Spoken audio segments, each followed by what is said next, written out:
Candidate master Volen Dyulgerov, aka Witty Alien, is a romantic chess player. That means he loves gambits. Alien Gambit, my legacy. Witty Alien is the inventor of the Alien Gambit and the Martian Gambit. He has defeated lots of strong grandmasters using these crazy openings. I've seen your win rate in the Alien Gambit. Yeah, it's super duper high. It's very high. I haven't checked it recently, but it's like 70 plus. Recently, Witty announced his retirement because of health issues and burnout, but now he's back. I couldn't sleep all night. I was just like thinking, how am I supposed to continue? Like, my health is deteriorated. I'm depressed. My family hates what I do. In this episode, we compile a tier list of gambits and analyze how best to refute them. I think this is like the best gambit ever. It has absolutely no refutation. Like, you have to memorize like so many moves to refute it. Do not miss our crazy blitz game at the end. Wow, that's a brilliant move you just made.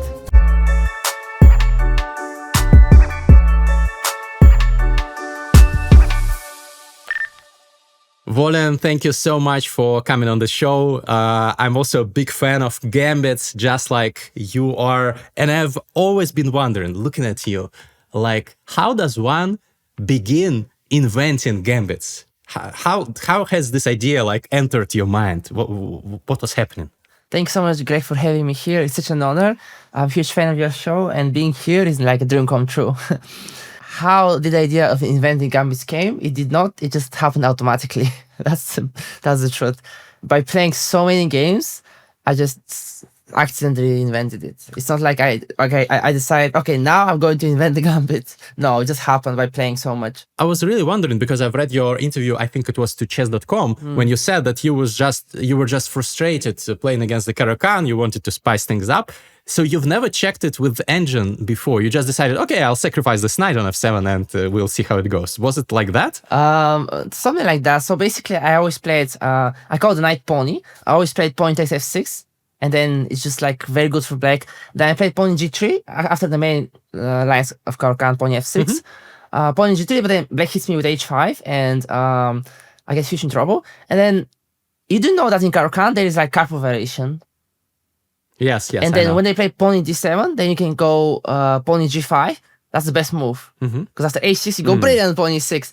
And then I'm so tactically crazy that I played pawn g5, expecting black to play pawn d7. I go bishop d3. After h6, I go pawn e6. After take bishop g6 mate. But they always played h6. So in 20 games, I went back. I didn't sacrifice on f7. And then I got tired of going back. So I took on f7 on September 25th, 2023, and I won in like 15 moves. And I said, "What? That was easy." Wow. And I never went back. Yeah, this is an awesome story. So because it's still not like not something that most chess players would do. Probably this reflects your attitude to the game, that you like attacking even at the cost of risking it all, right? Yes, I mean, like, I love romantic chess. I love aesthetic chess. I don't like positional chess, even though it has its beauty. But engines hate Alien Gambit. But practically speaking, it's a very, very good gambit. Yeah, I know. I've seen you've defeated lots of strong players, much higher rating than you are with this one. Yeah, and even like I understand that it was happening during the first days or first months after the inception of this gambit. But now lots of people have already covered it, like Levi, Hikaru, have made content about it, and still strong players like lose because it seems like it's not just a surprise weapon; it's just a dangerous weapon. What do you think? Yes, you're absolutely right. Now many people know the refutation. And they play it very often. But the thing is, I made a chessboard course about it. So even if they play the refutation, white still has enough counterplay. White still has enough tricks. So I love actually facing the refutation because it's so tactical and it's very easy for black to go wrong. And as usually it happens, the moment their home preparation ends, they blunder. That's literally it. So they play like top engine move, top engine move, top engine move. Their home preparation ends and they blunder right away. That's interesting that you're saying that there is a refutation, and we will be playing a blitz game at the end of this episode, and I suggest going for the Alien Gambit, even though I'm not a Karukan player myself. But I've seen you defeat lots of players, videos of you streaming defeating lots of players with it, and I'm wondering what the refutation is. Is it like C5 or E6? What is it? It's 7 moves C5. Sounds C5. Okay, I'll play it. I'll play it against it today. If you I did not prepare. If you want, but it's dangerous anyway. Okay, it's quite dangerous. Not gonna lie. Yeah, I mean, like the whole idea is that you can develop your queen side pony on C6, not on D7 to blockade your bishop on C8, and thus you challenge the center on D4.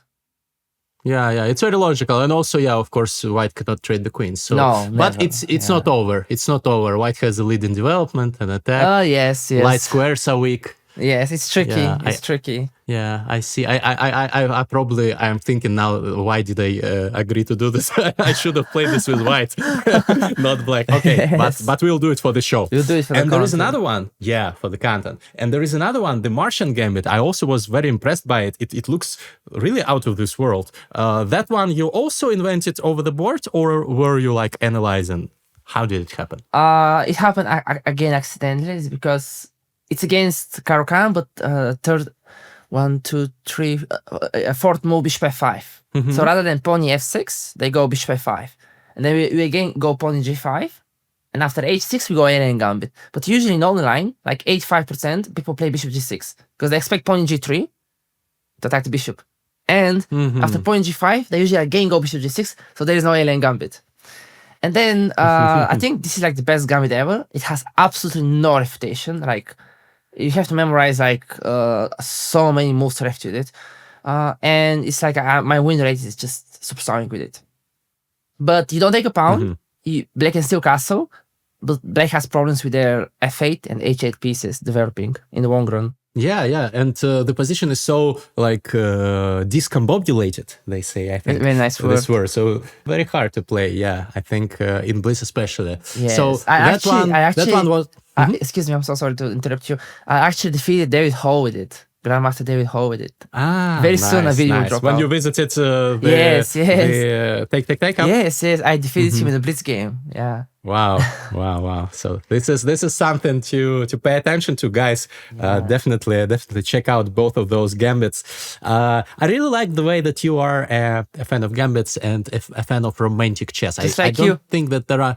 Yeah. I don't think there are many of us left. Like people don't play gambits anymore because everybody memorizes like refutations and stuff. But you are not thwarted by this. So you continue doing this. What's your favorite gambit outside of those? Yeah, I know you play the Elephant Gambit with Black, but you play lots of them, right? Yes, Elephant Gambit is my favorite gambit, apart from Alien and Martian Gambit. It's because it's chaos on move 2.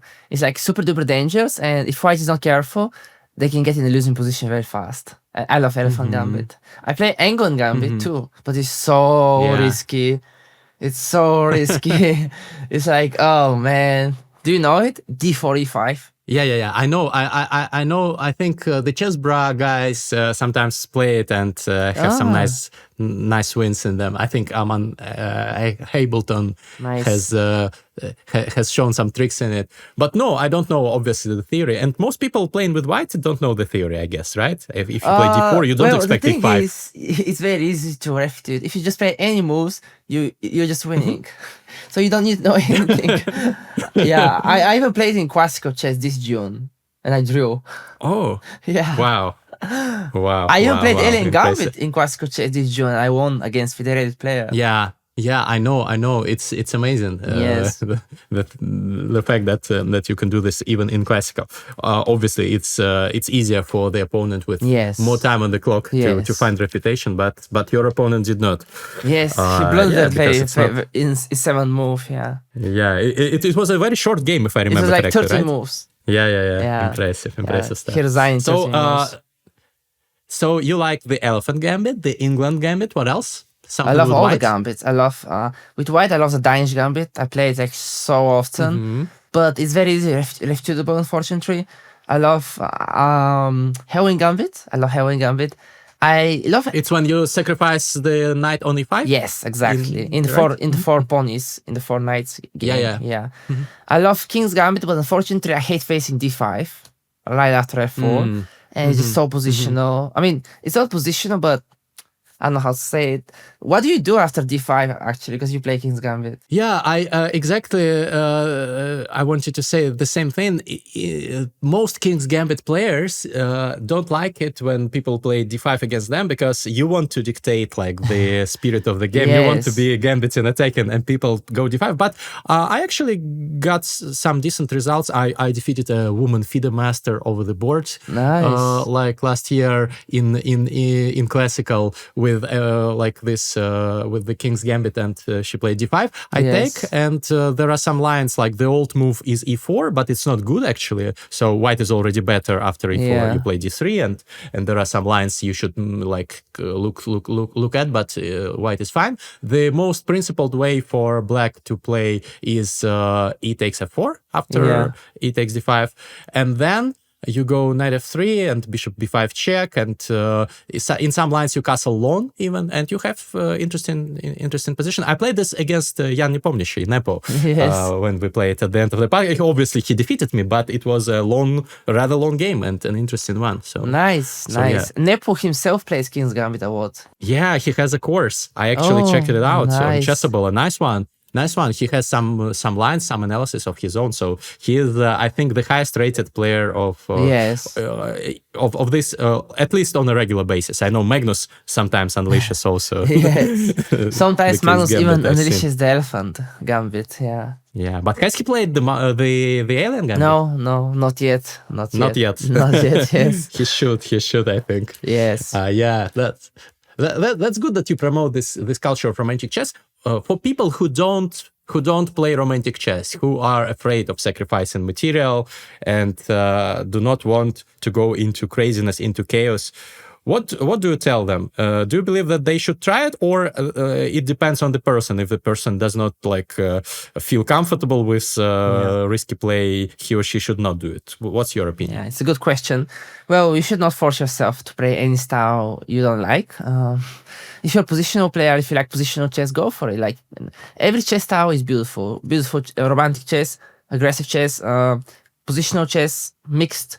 Every chess style is beautiful. If it wins you games, if you enjoy playing it, then that's what matters.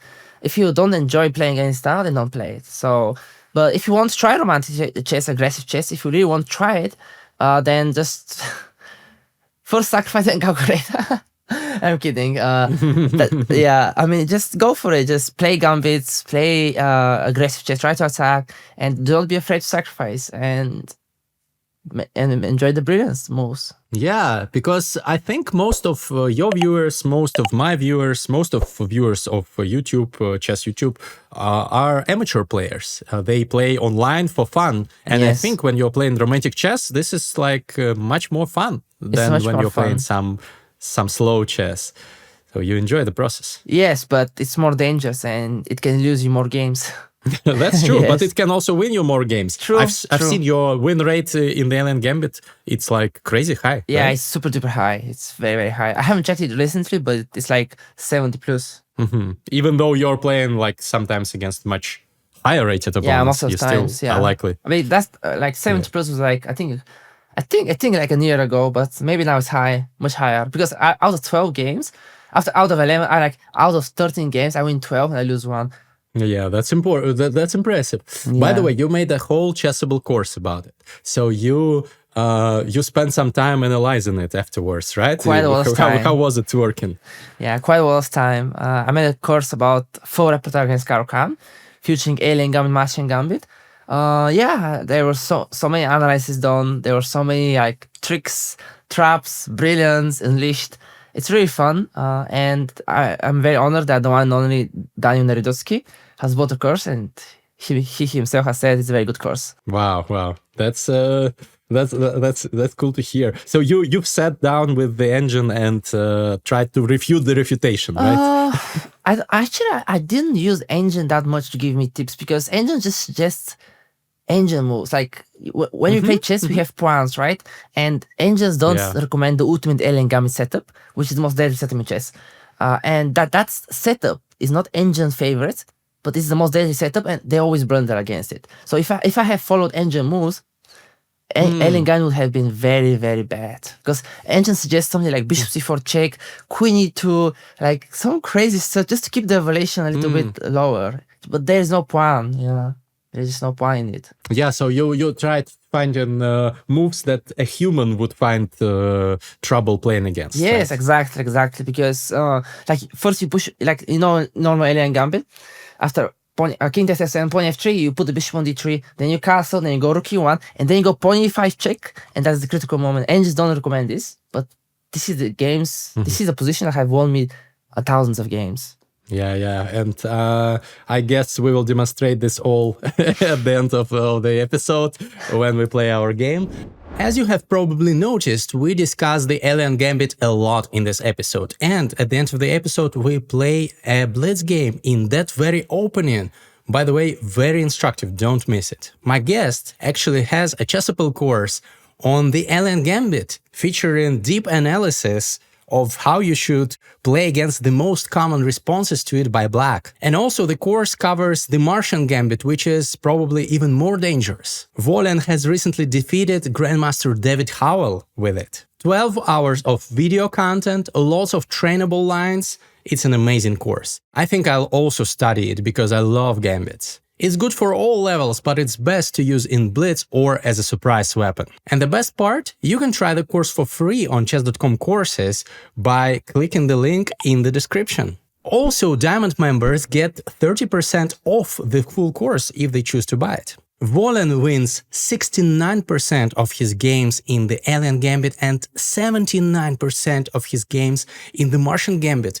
That are some incredible statistics. All links are in the description, check them out. So yeah, I wanted to ask you lots of questions about your content creation journey, because as many of your viewers, I was saddened to see a video where you announced that you are retiring, that you have health problems, that you have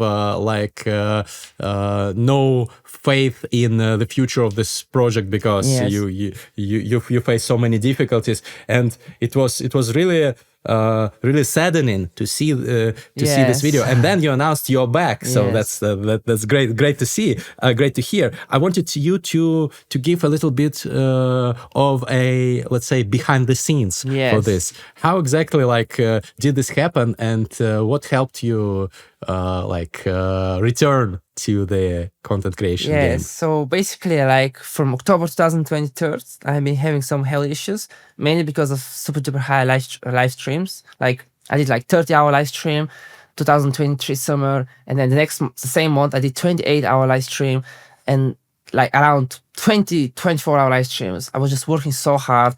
That's why I invented Alien and Martian Gambit, because I played so many games and I accidentally invented it. So I was just on one live stream I almost played 100,000 games. That's just crazy. And my health slowly started deteriorating. I got some dizziness on the left side, and that continued since October 2023 till forever. Just dizziness on the left side, but I kept streaming, I kept working, and then the dizziness stopped. But then it starts transforming into headache, which sucks, and very, very bad headache. And during streams, I just have headache. Especially after the stream, the aftermath is terrible. And then it turned out to be migraine. So just slowly I ruined my health because I worked so hard. First it was dizziness, then headaches, and now migraines. And now when I overpush myself, if I stream a lot or I overworked in the gym, that would trigger my migraine. It would just hurt a lot. So that really depressed me, because it feels like that's the end of my journey. I can't continue anymore. I can't continue long streams. I can't enjoy the chess anymore because it sucks. It really sucks, especially if you're new to migraines. It feels like you're dying, bro. It sucks. It is. It's really bad. And then this winter was disaster, because I was sick for the whole 4 months. I have a beard because I made a promise I'll never shave my beard until Martian Gambit becomes a book move. And now it's a book move. So I was just constantly working, streaming, making videos, working on chessable course, and with extreme fatigue and constant sickness for 4 months. So that was just terrible. and I kept working. So I was like having terrible health issues, but I kept working. And I kept like, I love what I do. I really love what I do. And then things got better because finally in April, like the course went out. I no longer got sick again. But then in June, like the migraines came very strongly, just like after every live stream, bro. After every live stream, they just came, and I kept working. I kept streaming, making videos, but they just keep coming. Then I had a personal tragedy too, unfortunately. So, and then there was one night before I made that video, which I regret. I was like just thinking, like I couldn't sleep all night. I was just like thinking, how am I supposed to continue? Like my health is deteriorated. I'm depressed. I was really depressed because I said I had a personal tragedy, and I cannot make any money almost. My family hates what I do, so. And I spent the whole night trying to figure out what to do. And literally that night, the previous night, I ordered a mic so I can stream over the board games. So it's just crazy how I just made this bad decision in just one decision. And then I woke up in the morning. I couldn't go to the gym because I was so depressed. And then I was just like walking around here like for an hour, just thinking how to make it work, but I just couldn't. And I just made the video. I didn't even think about making a video. I just said, okay, now I have to what to do. I was just like shocked because then I went to the gym. I tried to went to the gym, but then I said, I have to quit because I can't continue anymore. I was just so tired. It's just heartbreaking just thinking about it. And I just made the video, which I really regret, but I spoke 100% truth in my video. God Almighty is my witness. I'm proud Christian. I spoke 100% truth in my video, but it was a bad video because I should have taken a long break. Because the moment I made the video, the moment I quit, the next day, I couldn't speak. Like I felt so sad because I hated my decision literally the next day. So I really regret making this video. I should have just taken a long break. That's it. I really regret making this video. But I wasn't thinking straight. And now maybe your question is what made me come back, right? Yeah. What made me come back? It's just that I love what I do. I spent 3 years doing it. With God's grace, I went 2 gambits. I have amazing community, and nothing else I do, I enjoy. So, and that literally the next day I hated my decision. But after all this like happened, like the video and stuff, I just said like, oh, I made a terrible blunder. But I said to myself, like, I'll put my health first. I'm going to the gym every day. I'll try to eat healthy, try to sleep like 7-8 hours. And I'm doing that every day. So I'm much healthier.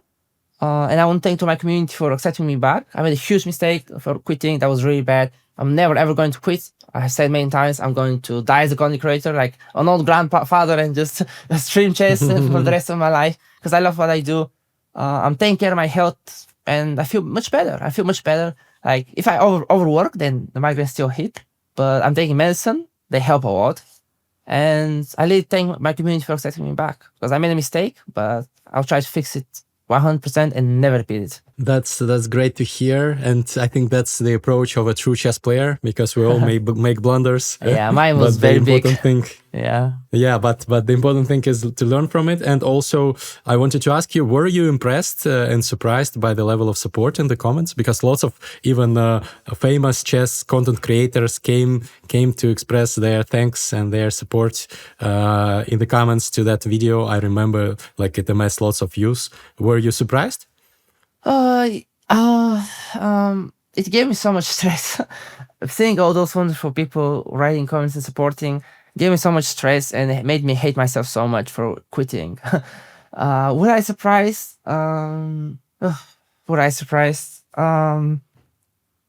I don't know. I don't know. It's just that it was just a sad video, and I'm not proud of it. And people like react to sadness, but it just gave me so much stress, and they warmed my heart, but it made me really hate myself for quitting. Yeah. It's just so much stress. And you I think hid that video, right? I did not find it now in your channel. It's just I didn't delete it. It's unlisted. The only reason is because when people come to my live stream, it pops on the top. It says like a farewell video, and it makes no sense because like new people who come, they like come in and say, and because it's like all the views, and it literally comes in the top, like in the recommend and farewell. And it makes no sense. I have not deleted the post, of course. Everything is there. It's just that I have to move on. I made a big time mistake, and I have unlisted the video, so everybody with the link can see it. but it just makes no sense to keep it because it just gives wrong impression. Guys, like, this guy sees a video of me, they click on my channel, farewell. Yeah, it was really it's just terrible, depressive. I had all the reasons to quit, and that should have been the end. But then I realized that there's nothing else I love doing. I love chess. I love content creation. I can do so much good with content creation. I can spread so much peace, love, happiness with content creation. And it was just I was in a very, very dark place, like for many months, many years actually, because of all this pain, and that I just made a very bad decision. And unfortunately, I have no family support. I live alone since I'm 17. So I had no one to talk to. It's just me. And I made a big time blunder. And I'm really sorry. Yeah, I feel bad just talking about it. Yeah, but it's good. It's good that you started taking care of your health. Yes. Maybe that was the good outcome of all this story. Because I think it's like if you have health issues, to stream 30 hours in a row is very dangerous. I'm quite healthy, and I wouldn't even do that because I'm not sure if I would survive this. And you did this like several times. You streamed like 10 times, stuff. 10, 20 times, 24 live streams, and 2 hours near 30. Like 30, then 28. Why did you do it? Why did you do it? Did you understand it's dangerous? I started as 0 followers. I started as nobody. I left my job as a programmer, and I click live on Twitch. Nobody comes. Nobody knows me. And to make a name for yourself, to succeed in Twitch and content creations, you got to do the work. I'm not beautiful. I'm not GM. I'm not rich. It's me, my personality, my chess, and I have to do the work. Yeah, I have to do the work. If I haven't done those... But it's not necessarily like a must to do it without ever stopping. Yes, most players don't stream 30 hours in a row, right? Yes, true. That's true. You wanted to make it faster, like the path to bigger audience, or what? I want to do something people have not done before. That's stream 30 hours and make 150 brilliance in that live stream. So for me, it was to break record, mainly, and do the work. And for 24-hour live streams were for the work to grow as a Twitch, as the content creator. Yeah. Did it help during those streams? You increase your audience, right? Yeah, but I don't recommend it. Work smarter, not harder. Yeah. Of course. Yeah. We do not recommend this. This is dangerous. Don't try this at home. Yeah. Definitely. How were you able to still play very decent chess even after like 20 plus hours of streaming? Because people get tired, the brain starts functioning, and you still made those brilliant moves, even like without any energy. How? Yes. How do you do it? I have amazing chat. What's the secret? I had an amazing chat who like spammed the brilliant mode every time I made the brilliant, who kept me going and who watched the live stream, and they gave me all the energy I need. I have amazing chat that I really love. Okay, that's good. That's good. Yes. Support from but the I did audience. lose like a lot of rating. Yeah, of course, because you cannot sustain like a level of play at such duration. By the way, you mentioned in your video that you recorded about retirement that you like do not make enough money with all this content creation stuff. Has this improved? Like, have you gotten any new sponsors or something like that? Because it seems like one of the main reasons in addition to your health, right? It's one of the reasons, but I would have never quit because I don't make money. Because as I said, like even if I make money, my health is still bad, right? So I would have never quit because I don't make money because of content creation. I would have always find a way. It's basically the same. It's literally the same because before I made this bad video, I already worked with chessmind.ai, and I make videos for them. It's literally the same, and I don't think it's any different. I don't have any other sponsors. I do got some after the take up when I was a guest. I got some emails. People wanted to work together, so we were just like in the middle of talking, but no new sponsor like I had before. No new sponsor. The problem is that I pay a lot to my video editors because they make amazing videos. and like all my earnings goes there. So it's not improved, but I would never quit because I don't make money, even though my family hates what I do. I'll always only quit. I mean, I'll never quit anymore because that's stupid. I love what I do, but I only made that bad video because like every live stream I had terrible migraines afterwards, and like you can't sleep. It's just terrible. It's really terrible. So I thought that was the end. Not because it's one of the reasons. Like not having money sucks, but as long as I can like pay rent and pay my electricity stream, I'll do it. Yeah, that's great attitude. By the way, guys, I'm really surprised that companies are not competing for the right to be able to offer you big amounts of money for sponsorship, because you have a big audience. And definitely, guys, watching this episode, you should write to Witty Alien, to Volen, ask him to let you be his sponsor, and ask him to be your ambassador. So if you give me a contact email, we will write it in the description of this video for everyone who wants to work with you to hit you up, because I think this is a great opportunity. Thank you, Greg. As a marketing expert, I totally recommend. Thank you, Greg, so much. I appreciate that. So much. Thank you. It's sincere. I think people are like losing money because they don't do this, so they should write to you. Actually, I wanted also to ask you about your family. You said they do not support what you're doing. Is it because you gave up your like potentially lucrative job as a programmer or software engineer, or why don't they support this? Well, I had a very difficult childhood, so I left home when I was 17. Then I live alone since then. So my father doesn't even know I'm a streamer. My mother knows, but my grandparents, which I love so much, they don't support it at all, because I was a programmer and I actually was a student as a programmer thanks to my grandparents. They helped me like finance. They just don't support it because they don't understand it. They're like old generation. They're very good people, but they just don't understand. And when they see that I can't make money out of it, it pains them, right? So. The only person who supports me, I think, is my sister. She really supports what I do, but it's no family support, unfortunately. And all my friends I know in real life, they don't support it either. They just don't support it. What do you think needs to happen for all those people to change their mind? Like, if you have 1 million subscribers, will they finally realize that this is a real job that is useful for society? I have to make a living. Then they a good living, then they will support it.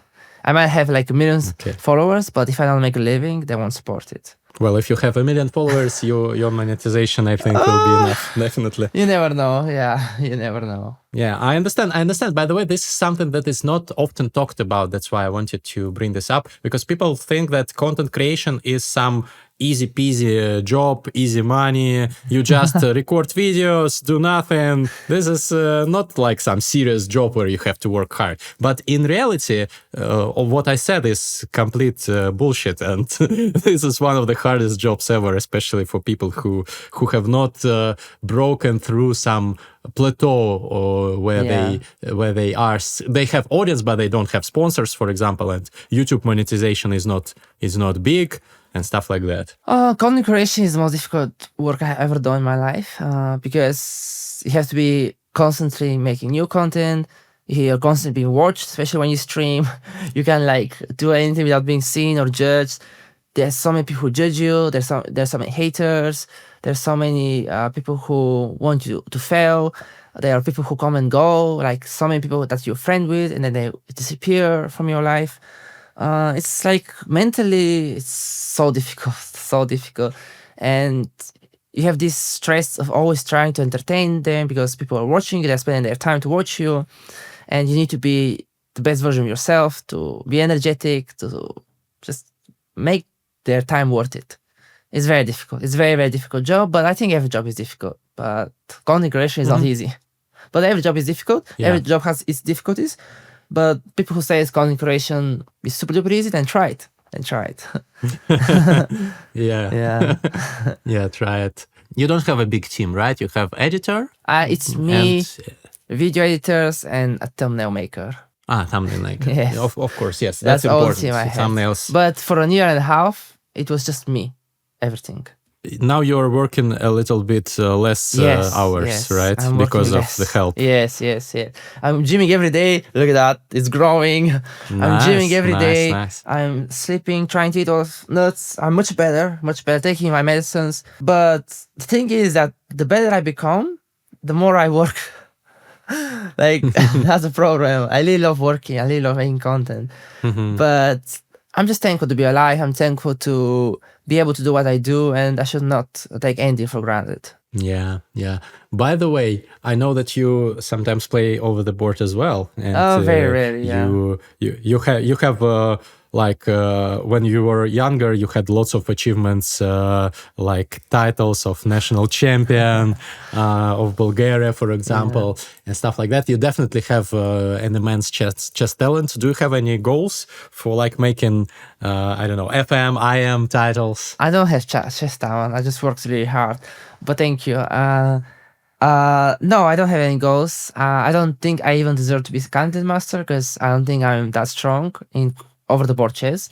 I'm just very tricky player. I'm very risky player. I'm very attacking player, but I don't consider myself strong. I don't consider myself to have the need to chase titles. I'm more or less a Siam. For me, that is the most I can achieve. But you do you have plans to play over the board? The problem is they're very expensive. Over the board tournaments are very expensive. So if the organizers help me with tickets and stuff, I usually never decline. Yeah, and I played only one classical chess tournament in 6-7 years, and I lost 19 points, but I won with Alien Gambit. But I played 2 Smith Morras, 1 England Gambit, and 1 Alien Gambit, and I faced 2 Retis. Yeah, there is no gambit against the rating. Well, I go G5 online. Online, I play G5. G5, yeah. Yeah. What do you do against rating, Greg? I play some King's Indian setups. Nice. But still, it's solid. If a person playing with white wants to be solid, yes, the game is quite solid. So it's true that not every opening has a good gambit against it. That's a problem. Maybe you will invent something, some new one. With God's grace. Venus Gambit. Venus Gambit. Yes, Venus Gambit. Have you thought of inventing some new gambits, maybe on purpose? Yes, like sitting, analyzing? This time on purpose I have, yes. But the thing is, it has to be practically good. It has to be practically good. It doesn't matter if the engine doesn't agree. It has to be practically good. For everybody who's watching, and you, our dear viewer, wants to invent a new gambit, it needs to be practically good. It may have to be -4, +4, +3, +2. But if it's practically good, that it can produce wins, go for it. Do not let the haters say, +4, +9, engine doesn't agree. Chess is played by humans. Let's make a tier list of gambits for this episode. Let's make a tier list of gambits. So obviously, Alien Gambit will be S tier. Okay, so S is the most, and what is the less? Is the best. Yes. And the worst is, I think, F. F. Okay. If I'm not mistaken. So there's S, A, B, C, D, E, F. So S, A, B, D, E, F. Okay. Maybe we don't use E and F because all gambits deserve at least a D. How about A is the worst, and then A, B, C, D is the most? Is that not good? No. A I think is the best in the standard system. B is a little bit worse, but still decent. C is a little bit worse, and D is bad. And S is supreme, is untouchable. The best of the best. Okay. So my editors will add this graphics into this episode. So we will rank the gambit. So let me first of all say that the Alien Gambit definitely belongs to the S tier. Yes. We do not discuss this even. What about other gambits? Let's say Danish Gambit. Danish Gambit. Good. But you're going to say your opinion too, right? No, I want your opinion because you're the guest of this. Okay, great, thank you. Beautiful DOS. Danish Gambit, I play it all the time. Unfortunately, there is a quick d5 by black, which crushes everything. So A is the worst, B is better, C is better, and then no. A is great. A is like okay. After S, awesome. After S, B is good. Okay. C is so, and D is bad. Okay, good. I think it's S. No, it's C. It's C because Dyulgerov Gambit is C is because D5. Unfortunately, E4, E5, D4, ED, C3, D5. Yeah, and White doesn't get this initiative. This crazy no, they don't attack. get initiative. Yeah. That's the problem. Without D5, it would have been like A or C. What about the Scotch Gambit? Scotch Gambit is very, very good. Oh, Scotch Gambit is very good. I play E5 myself, and sometimes I get hit by Scotch Gambit. But it's very, very good, yeah. Scotch Gambit is, I think it's A. It's really good. Scotch Gambit is really good, yeah. I think it's A. Okay, we put it into A. Yeah.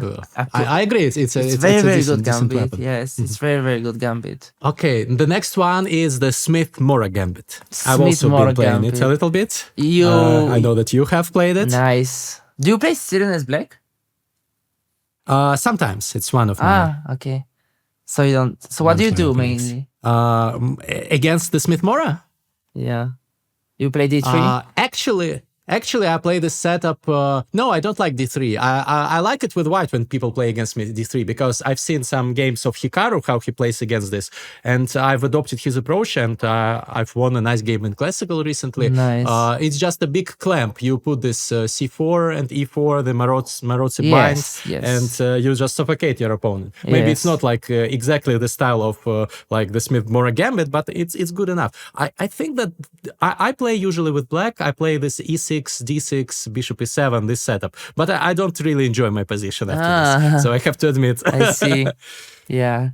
Interesting. Okay, Smith-Morra, I think it's like very... the only problem with Smith-Morra Gambit is after C3, there is Pony F6. This is the worst move. Yeah. That is the worst move. I played Classical Chess in June. My 2 Smith-Morra Gambits were faced by this move, and the 2 games ended in a draw. It's just ridiculous, yeah. It transposes to the Elephant Sicilian, and it's boring. It's very boring. It's like the most boring thing ever. It's more boring than Vienna. So what do we give to the Smith-Morra? Only because of this move, Pony F6, I'll give B. Okay. I'll give B. Okay. Yeah, I'll give B. It's very good. Smith-Morra is very, very good Gambit, but I didn't want to give A. But I know some lines that are good for black, so I'll give B. I actually had the honor to defeat Linear Dominguez with Smith-Morra Gambit with 2 brilliants, yeah. Wow. Yeah. That's impressive. We will link the video of that game in the description as well. By the way, those of you who don't know, Linear is one of like the super GMs, very strong. Yes. What about the Budapest Gambit? Have you tried that one? This was my main opening over the board chess. Oh, really? Yeah. I also used to play it. Yes. Nice. Budapest Gambit is very, very good, but there's always a but, right? I lost all my games with it in over the board chess. Almost, because they just play E3, you take on E5, they play pawn C3, pawn D5, and that's it. One has amazing play. So I'll give E. E? So even worse than D? Yes, like F is the worst, right? Yeah. Yeah, I'll give E. Okay. Because it has no play. Like, there's some good lines, but they just play E3, they return the pawn, and you have nothing. Just nothing. That's the problem. It's just that I love it. I really love it, but I'll give E. Maybe it deserves D. Maybe it deserves D. Okay, I'll give D. Let's make it a D. I'll make it a D. Yeah, let's make it a D because out of respect for the history of this game. Yeah, let's give it a D. Yeah. Okay. It's just that it's very positional. Yeah. Since we spoke about the Budapest Gambit, another similar in some respect opening for black is the England Gambit, which also features E5. I play all the time. This is like I love this because This is the only gambit you can avoid to face the Wandon. Everything else, you face the Wandon, my friend. Yeah. So yes. And also you can catch your opponent if he pre-moves bishop f4. Yeah, but I never take the bishop. Yeah, I don't take the bishop because it's boring. You don't. Yeah. Yeah. So N1 gambit is one of the most riskiest gambit ever. White just takes the pawn, take the pawn on d6, and then just completely winning. But I played all the time in blitz, bullet, classical chess. I'll give it a D, because a D. Because yeah, it's just so easy to reft it. So easy to reft it. I see. Of course, we cannot give it a high mark. Yes, it's just very easy to reft it. By the way, Martian Gambit is S tier, right? I think so. If you say so. Yes, you agree? Of course. Of course. That's like the best. Martian Gambit is up there with the Alien Gambit, S tier. Is there any other Gambit that we can give the S tier? What do you think? The S tier for other Gambits. Interesting. Evan's Gambit is so close to S tier. Evan Gambit is very close to S tier, but I don't play it. I don't have much experience with it, so I can't really tell. I think it's just like A tier, because let's put it there, because definitely it's a very good gambit. Yeah. Yes, it's full of tricks, and your bishop on a3 just stops blacks from castling. I wanted to say also, this is the gambit that they used in the matches for the World Chess Championship title back in the past. Yeah, it's so much history with it. Yeah. Where are you going to put King's Gambit? Your favorite? I have to insist on it being somewhere high, but you decide. Okay. King's Gambit is the incredible gambit if you know how to play against d5. So is it either A or B? That's where I'm wondering. Okay, let's put it in the A category to make me happier. We're going to put it on A only if you know how to play against d5. Yes. By the way, it's important. Yeah, it's important. It's really important. So let's put it on A. I guess we have to discuss the Queen's Gambit as well, even though it's not like a real gambit. Okay, that's S tier. I would say. That is S tier, of course. Of course. Queen's Gambit is S tier, but it's not really a gambit, because I mean it is a gambit. There is lines that black can actually protect their c4 pawn and be a pawn up, but then white gets amazing compensation. But it's an S tier. It's an S tier because of common sense. It's self-explanatory. It's self-evident why, right? Yeah. There's no words needed. Queen's Gambit. The name speaks for itself. Yeah, when you hear King's Gambit, you think about the boom of chess and the show, the series of Queen's Gambit. Yeah. Absolutely. Okay, let's stop here. I know that you know lots of other gambits as well. So many. We will, maybe in part 2, we will discuss some more options. By the way, guys, which gambits did we forget? Like Benko Gambit, Helen Gambit. Yeah. But I wanted to ask the audience, maybe they have some favorite gambit that they want to give a shout out to. By the way, I love the Benko Gambit. I would have definitely put it up there. Unfortunately, there are ways to play against it to make it less fun for black, but still, it's a good one. I agree. Okay, I think we had fun with this tier list, guys. If you disagree, also write it in the comments. Maybe you believe the Martian Gambit to be not of the S tier. Then probably you will be surprised when you face its inventor. I mean, if you're going to your mind. If you're going to remove any gambits from the S tier, it might be Alien, but not Martian. Martian is just unbeatable. He's no refutation. Alien Gambit is easier to defend, but no Martian Gambit. You're just doomed. You're just absolutely doomed. Okay, then I'll play a knight f6 against you in the Caro-Kann to face the Alien Gambit. At least I have some chance, maybe. You told me the refutation, I will try to use it. Okay, guys, as you know, the tradition of the show is that we play blitz against my opponent, against my guest, who becomes my opponent at the end of the episode. So now we will do it, and I will be playing black, and I will be playing the Caro-Kann for you guys, for the audience, because I never play the Caro-Kann, but today I will. Thank you, Greg. Thank you so much. I really had so much fun. Thank you so much, Volen. Okay, let's go. But you have to shout, you know, your signature. I don't want to. Oh. Oh. Alien Gambit, my legacy. You're lagging, unfortunately. I'm very scared. Yes. Okay, C5 was the move you told me to make, so I'll make it. Okay, this is the refutation seems logical. Okay, E6 is like the only move, probably. Okay, castle. Queen takes d4 or knight c6. Knight c6 looks... You're playing good. It looks sensible to try to trade the pieces. Exactly. Okay, and now the rook. I think my rook is worse than your knight, so I'm not afraid of you taking it. Very smart. Yeah. Okay. How to kick you out? Maybe with my queen? Okay, let's try it. Wow, that's a brilliant move you just made. Really? Yes, you just made a brilliant move. Maybe it's... you Maybe it is, but I was not sure that it is. Okay, knight f4. Takes. I don't like this position at all. Okay. You're following the refutation, by the way. I will soon stop following this, probably. Okay. Knight g3. G5 was already not good, no, right? It was the best. Or it was the best. Oh, really? Yeah, it was really the best. Okay. Probably I should take. Okay. Let's just play this position.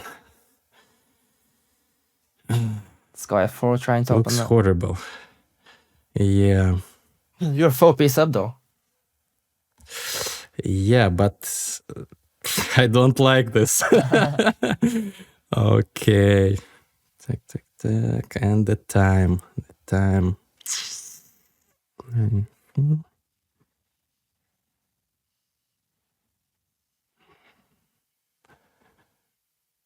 Okay, maybe I can do something like this.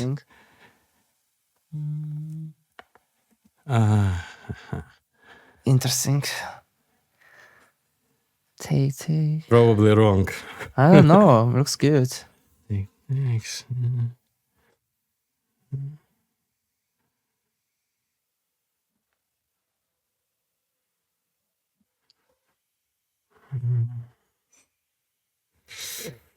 Is this in your course? Or is this a new position? It was in my course, but not pony e4. So probably it's a mistake. Pony d3. No, I don't know. I just I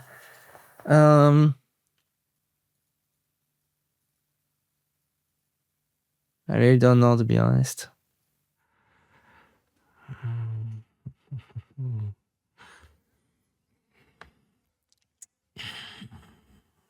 But even though I'm a piece up, I hate my position. It's not that bad. Yeah, but at least I'm surviving. Yeah. At least 13 moves I survived. Already 14. You're playing for a win here. Don't use heart. Yeah, I'll try, of course. Yes.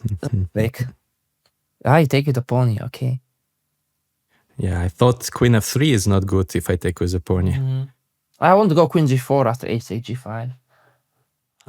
Even this. Yeah, also looks good. Go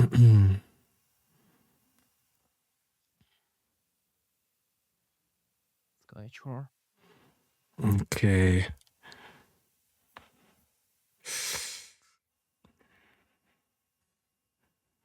Okay, I'm still a piece up. Yes, that's good. That's good. That's maybe the only good thing I have, but there is something. Okay. Yeah,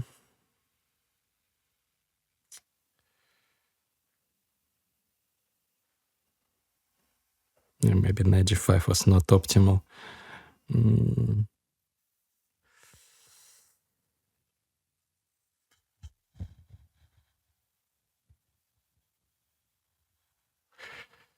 I want to sacrifice something in return, but it will not be wise, I think. That's a good way to defend while you're being up material, but... Yes, but not in this case, I think. Okay, What if I go...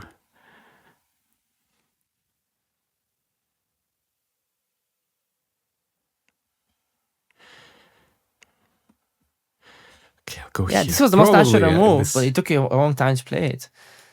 Yeah, because I really... at first I wanted to make knight h3 work, and I thought maybe I can go on counterattack, but yeah, it's not working. And knight h7 is not good. Yeah, because... Maybe it is actually, but doesn't look good. Okay, I have to consolidate. I'm up a piece. If I consolidate, I have good chances. You'll be winning.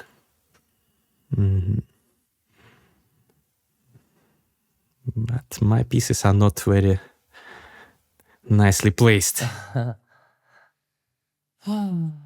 Okay, how should I make play here? And yeah, I have no time. I have to speak up the pace.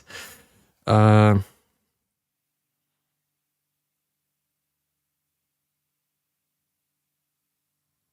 let's go here. E5, wow. Okay, that might have been a blunder. Yeah, that's probably a blunder. Yes. As soon as I started going too fast. I think bishop g7 was okay. Yeah, probably. Okay, we'll still play till the till the end. Yes, of course. I will have two pieces for a queen. Anything can happen. Of course. Should I not take the queen, or is there something earlier?